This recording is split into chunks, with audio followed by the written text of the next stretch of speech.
específico, la voz de Cristo Jesús, del ungido, de Mesías, Yeshua HaMashiach. ¿Cómo te imaginas que era la voz del Señor? Detente un poco. ¿Cómo era la voz del Señor cuando Él predicaba, cuando Él enseñaba o sencillamente le habló a alguien? En su ministerio aquí en la tierra, el Señor Jesús seguramente tenía una voz clara, una voz fuerte, una voz matizada, una voz que era entendible por todo hombre que le rodeara. Además, hablaba con una autoridad. Todos podemos aprender del Señor Jesús todo esto. Uno, la voz de Cristo es una fuente de gozo para sus amigos. Cuando tú eres un amigo de Jesucristo, dice Juan 3:29, el que tiene la novia más es el amigo del novio que está ahí y le oye y se goza grandemente de la voz del novio. Mi gozo se ha colmado. Juan el Bautista tenía gozo, el privilegio de haber sido enviado como un precursor para preparar el camino del Señor, el esposo que viene a consumar su unidad con la esposa que es la iglesia. Y los amigos de Cristo se gozan de su voz. Los que le conocen, gozamos de su voz. Hoy su voz va a producir en nosotros seguridad, una sonrisa de gozo, alegría y aliento. Otra cosa de la voz de Cristo, la voz de Cristo es reconocida por los creyentes. Cuando Jesús habla de las ovejas, dice Juan 10:4, va delante de las ovejas y las ovejas le siguen porque conocen su voz. El creyente que oye la voz de Cristo a través de su palabra y de su espíritu en su corazón, le sigue. El pastor es el dueño de las ovejas y se dedica a ellas, las cuida. A veces el pastor dormía dentro del redil para proteger a las ovejas de esa misma manera. Imagínate, el pastor está orando allí, está con las ovejas, come con ellas, y Jesús, el buen pastor, cuida de su rebaño, de quienes lo siguen. Recuerdo una anécdota. Cuando yo era chico, iba yo a un rancho donde tenía mi tío varias vacas, el tío Manuel, y llamaba a las vacas a la ordeña, ¿verdad? Y cuando él decía, ¡negra!, la vaca negra venía y le obedecía y se establecía para que el tío la pudiera ordenar y el animalito oía la voz, ¿verdad? Mis primos y yo, siendo niños, a veces queríamos hacer lo que mi tío decía y le gritábamos, ¡negra!, y la vaca ni se inmutaba. Las ovejas oyen la voz del pastor. Sirve este ejemplo para decirte, si un animalito seguía la voz de su amo, ¿cómo nosotros, el hombre creado a imagen y semejanza del Señor, no vamos a oír y a seguir y a obedecer la voz del Señor Jesús? Ahora bien, otro punto es que su voz, la voz de Cristo, prueba la vida de los creyentes.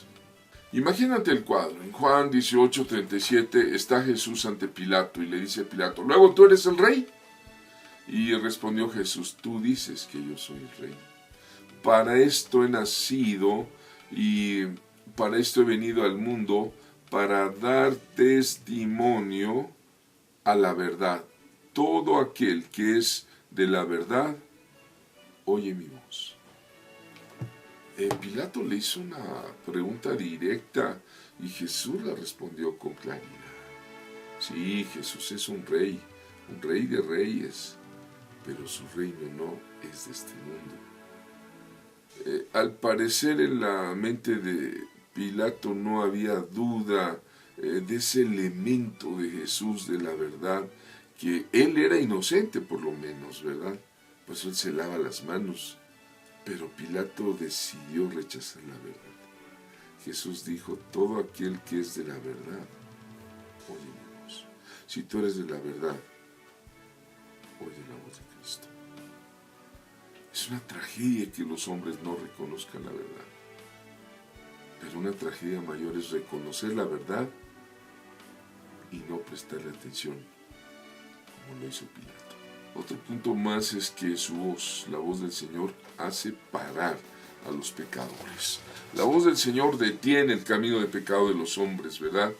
En Hechos, el llamado de Pablo, Hechos 9, qué fascinante es la vida de Pablo, ¿verdad?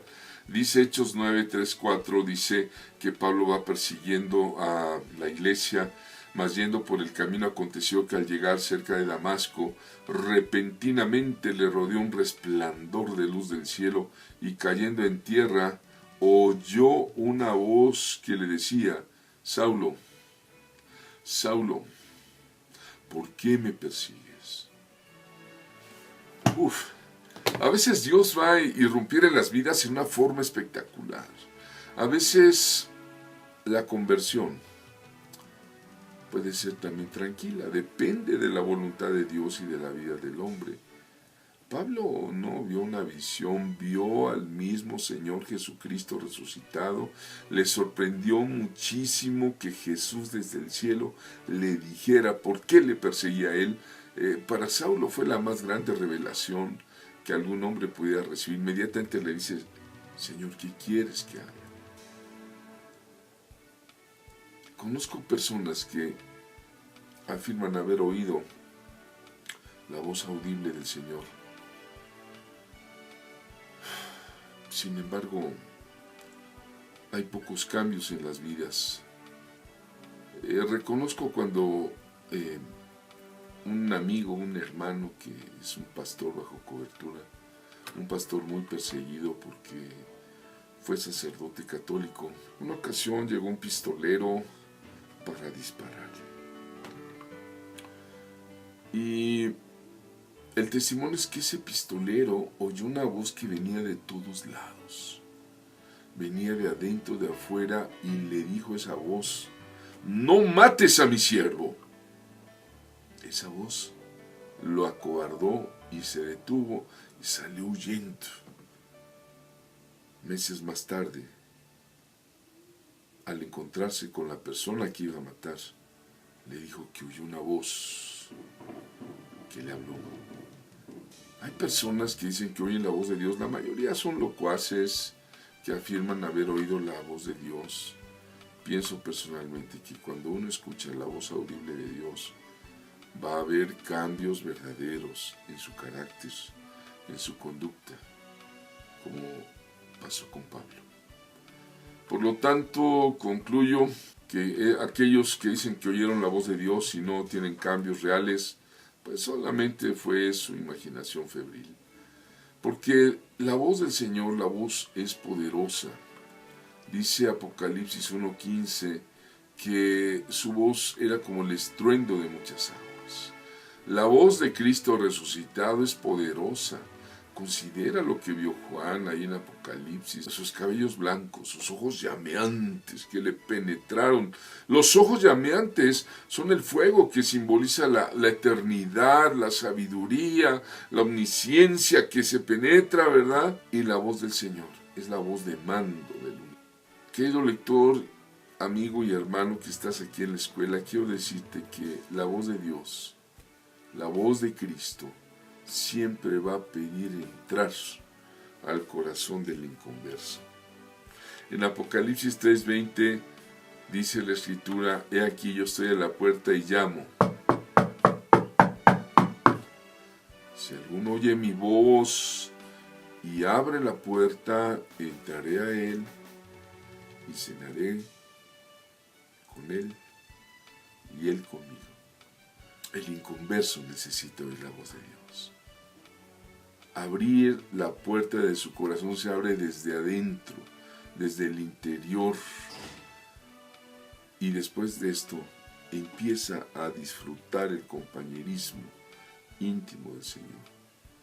El Señor espera que la puerta se abra.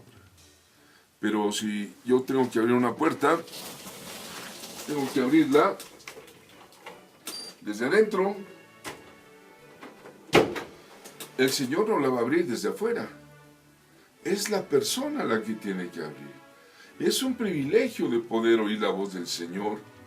Y ese privilegio no es solamente para los siervos de Dios, sino para todos aquellos que anhelan conocerlo y tener una intimidad con Él para poder fluir en un Dios eterno, justo, bueno, santo, Dios de lo natural y de lo sobrenatural. La fe activa mueve la presencia de Dios. El corazón de un adorador atrae la presencia de Dios. Te bendigo y está atento siempre, porque el Señor Jesús, personalmente, va a hablarte por medio del Espíritu Santo. A ti, amigo, que me oyes. A ti, hermano, hermana, que me escuchas.